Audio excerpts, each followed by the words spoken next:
329쪽입니다. 옛 사람들이 말했다. 성공과 명예의 뜻을 둔 사람들은 마치 부와 지위의 뜻을 둔 사람들이 원하는 것을 얻듯이 분명히 성공과 명예를 얻는다. 크고 원대한 목표를 갖는 사람은 마치 뿌리가 있는 나무와 같다. 그들은 모든 생각에서 겸허하고 비록 어떠한 일이 먼지처럼 사소해도 다른 사람들의 부담을 줄이려고 노력한다. 자, 이제 옛날에 이렇게 이 옛날 말씀이 있었던 모양이에요. 그러니까 이 공을 세우고 이름을 얻는 것에 뜻을 둔 사람은 이 공을 세워서 또 공에 어울리는 이름을 얻을 수 있고, 부귀의 뜻을 둔 사람은 또 부귀를 얻을 수 있다.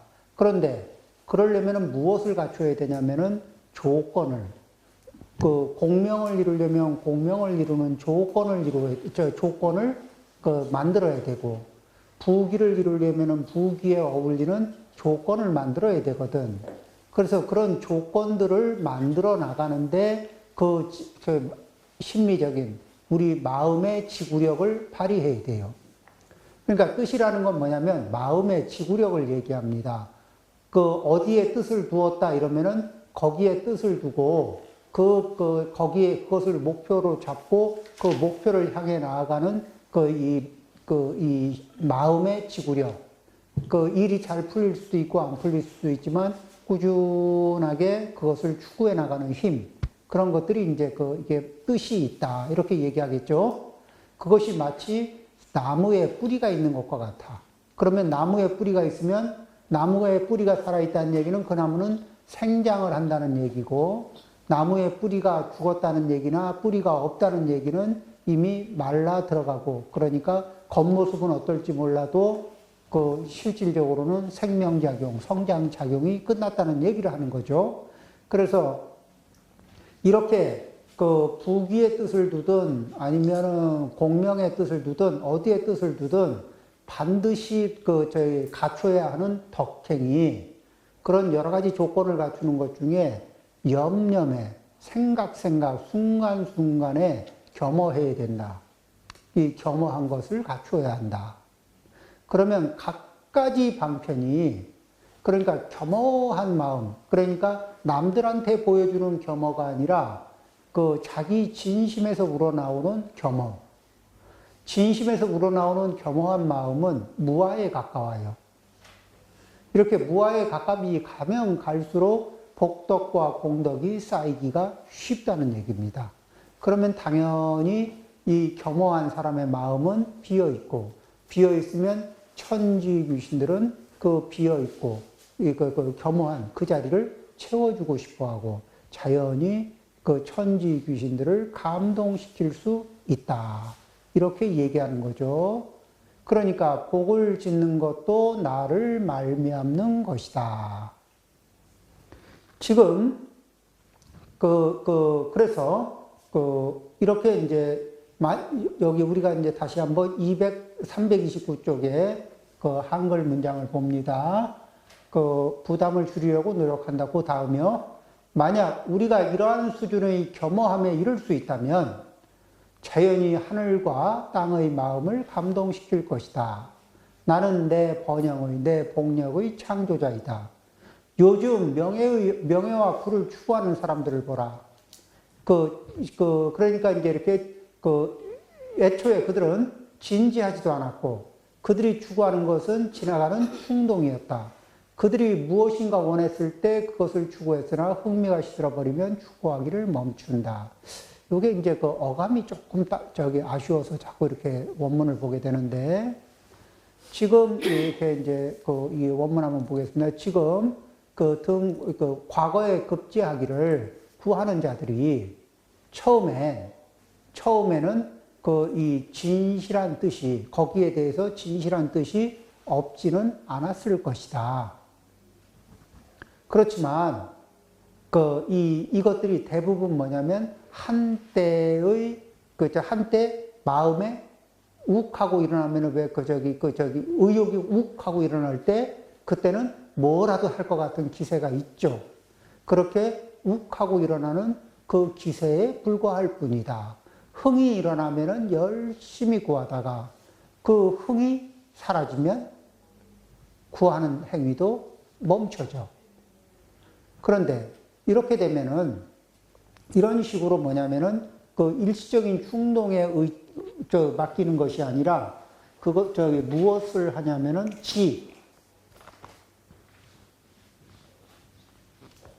그러니까 이게 이 지자가 갖는 이게 이제 글자를 보면은 선비의 마음이죠. 그러니까 지사. 이 선비라는 거는 그 조건에 흔들리지 않고, 그러니까 돈을 더 줄게 하면은 의지가 더 나고, 돈을 덜 줄게, 자리를 줄게 그러면 의지가 나고, 자리 안 줄게 그러면 의지가 죽고 이러는 게 아니에요. 이 길이 가야 할 만한 길인가, 가야 할 만한 길이 아닌가. 이것은 선택할 만한 건가, 선택하면 안 되는 건가. 이런 이치와 도리선상에서 선택을 하고, 그리고 그 길을 꿋꿋하게 가는 사람이죠. 그런 선상 위에서 이렇게 부귀를 구하고 그런 선상 위에서 이 공명을 구하는 자들은 그러면은 한때 충동에 의해서 마음을 내고 충동이 사라지면 마음도 사라지는 그런 유아는 이제 성격이 다르다는 거예요. 그 다음에 그 마음을 크게 가지라는 겁니다. 어떻게 마음을 크게 가지라는 얘기냐면은 원하는 것이 있을 때 나만을 위해서 원하는 걸 만들고 나만을 위해서 내가 원하고 또 우리 식구 몇몇만을 위해서 그런 마음을 일으키는 게 그렇게 하지 말고 복을 크게 지으려면은 마음을 크게 갖는 거예요. 그래서 우리가 이 공자님 말씀이 한마디 한마디가 의미가 있는 건 뭐냐면은 공자님 식구만을 위해서 해주신 말씀이 아닌 거예요. 공자님 말씀은 동양인이 듣든 서양인이 듣든 누가 듣든 간에 도움이 되거든. 그리고 이 사람의 수준을 업그레이드 시켜주고, 부처님 말씀은 동양인이 듣든 서양인이 듣든 누가 듣든 다 도움이 되지. 이게 누구만 들어서 이익이 되고 누구에겐 손해가 되는 말씀을 하시질 않아요. 그렇듯이 우리가 이렇게 마음을 먹을 적에는 내가 비록 베푸는 복을 짓는 양은 적어도 이것이 이렇게 파급력이 많은 이들에게 이익이 돌아갈 수 있도록, 또 내가 하는 선행이 또 다른 이들의 선행을 촉발시켜서 더 많은 선행들이 이루어질 수 있기를 바라는 마음을 갖기도 하고, 이렇게 하는 거죠. 그래서 언젠가 언젠가 맹자가 제나라의 선왕에게 말했다. 만약 왕께서 개인적인 행복을 추구하는 마음을 모든 백성과 행복을 나누는 것으로 확장할 수 있고, 또 그들을 바로 당신처럼 행복하게 만들 수 있다면 분명 나라가 번영할 것이다. 이것이 또한 과거 시험 합격을 추구하는 나에게 진실이었다. 오직 나 혼자만이 구하여 내 운명을 바꿀 수 있다. 이런 말이 이 말이 뭐냐면은, 이제 맹자에 나오는 이야기인데, 이 왕이 그래요. 저는, 이게 즐거움을 그러니까 여러 가지 이 즐거움 누리는 거를 너무너무 좋아합니다. 그러니까 맹자님이 왕께서 즐거움을 누리는 걸 즐긴다. 즐거움을 누리기를 좋아한다. 그게 뭐가 문제가 됩니까? 그 좋은 거를 왕께서는 왜 그거를 왜 당신이 즐거움을 누리는 걸 좋아하는 그 마음은 통치하는데 전혀 방해가 되지 않습니다. 왜냐하면 당신이 좋아하는 걸 온 백성들이 다 누릴 수 있게, 당신이 누려봐서 좋은 거를 온 백성들이 다 누릴 수 있게 해주기 위해서 당신이 정치를 한다면 온 나라 사람이 당신을 칭송할 겁니다. 그렇죠. 당신이 경제적으로 여유가 있는 것을 좋아한다면은, 그렇다면 온 백성들을 다 경제적으로 여유가 있게 만들어 주려고 정치를 해 보십시오. 그렇다면은 온 백성들이 다 당신을 칭송할 겁니다. 이제 이런 거죠. 원하는 것을 가지런히 할 수 있느냐. 다른 이도 내가 원하고 내가 추구하는 것을 다른 이가 누릴 수 있게. 즉, 뭐죠? 선행이라는 건 뭐예요? 그 사람들이 원하는 것을 성취할 수 있도록 도와주는 것들이거든. 또는 그 결핍된 것에 결핍의 고통을 덜어주거나 또는 성취하려고 하는 사람이 성취할 수 있도록 도와주는 것들이 다 선행이죠. 그런 선행들이 갖추어져야 복덕과 공덕이 갖추어지고, 그리고 복덕과 공덕이 갖추어진 상태라야 자기의 재능이 그 토대를 만나서, 그래서 인연을 만나고 해서 꽃을 피울 수 있다는 겁니다.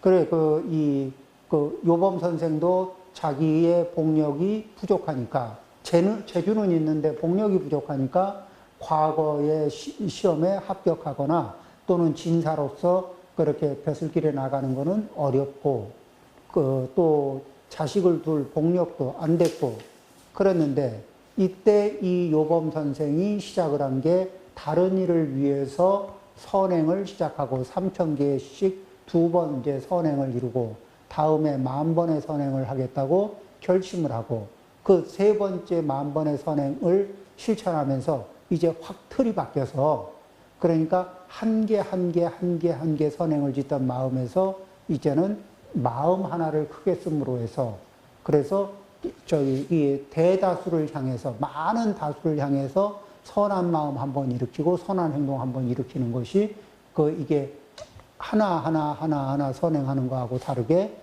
동시에 1000개의 선을 짓고 동시에 10,000개의 선을 지을 수 있다는, 그렇다면은 내가 위하는 마음이 우리 불교에서 축원하듯이 온 법계 중생들이 모두 함께 이 좋은 결과를 얻기를 바랍니다 하는 진심을 담은 축원 하나는 그 복력이 어떻게 될지 이게 상상이 안 가죠. 자, 그래서 이렇게 우리는 이 어디에서든지 어느 곳에서든지 이 마음을 쓰는데, 그때의 이 모든 복을 담는, 여태까지 이제 3번째 장에서 복을 쌓는 방법. 근데 복을 쌓는 방법 이전에 무엇을 얘기했냐면은 이 과오를 뉘우치는 방법, 자기의 과오를 고치는 방법, 개과지법이죠. 이렇게 허물을 고치는 것은 그릇에 묻어있는 지저분한 이물질을 닦아내는 것과 같아요. 그리고 깨끗해진 그릇에다가 공덕을 담고 복덕을 담는 것은 선을 쌓는 방법으로 얘기를 합니다. 그리고 이렇게 그릇을 깨끗이 해서 다시 거기다 좋은 음식을 담듯이 좋은 복덕과 공덕을 담았으면은 그것이 오래 잘 보호되고 유지되게 하려면은 이 무엇을 해야 되느냐? 겸손해야 된다는 겁니다. 겸손하지 않으면은 내가 채워놓은 복덕과 공덕의 그릇이 어떤 풍파를 만나서 어떻게 오염되거나 내지는 비워지게 될지 알 수가 없다는 겁니다. 그래서 이 겸손한 힘을 이용해서, 그리고 겸손함을 꾸준하게 유지하고, 다시 얘기하면은 원칙으로 얘기하면은 뭐예요?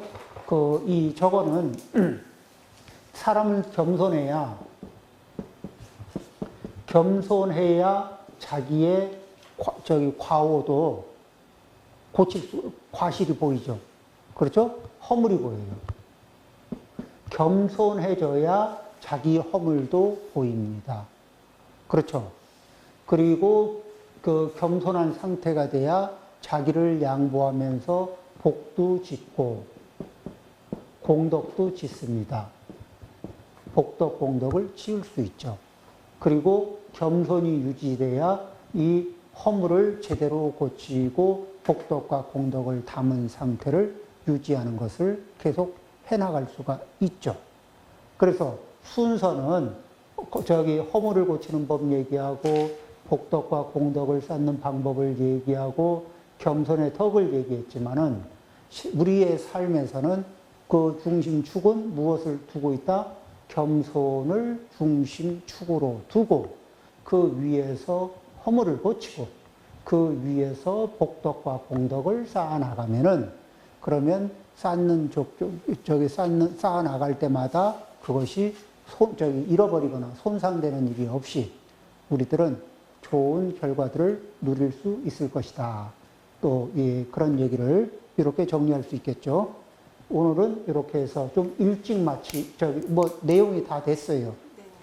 자, 긴 시간 동안, 요범사원 긴 시간의 이야기를 함께 해주신 우리 황영원 불자님들, 감사합니다.